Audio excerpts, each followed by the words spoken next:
જય માતાજી। આ પાઠ તમારા જીવનને બદલી શકે છે।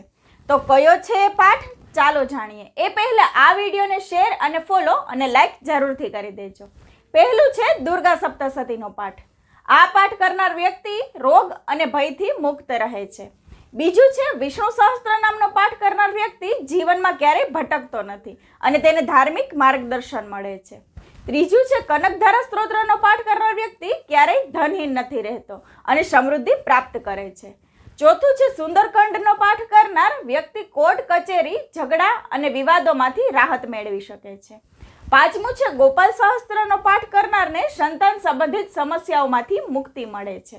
છઠ્ઠું છે ગણેશ અથર્વશીર્ષનો પાઠ કરનારા લોકોના પરિવારમાં ક્યારેય કલેશ અને વિઘ્નો નથી આવતા।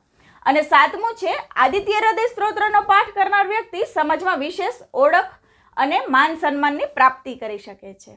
અને આઠમું છે હનુમાન ચાલીસાનો પાઠ કરનાર ભક્ત ભય અને નકારાત્મકતા અને દોષોથી સુરક્ષિત રહે છે।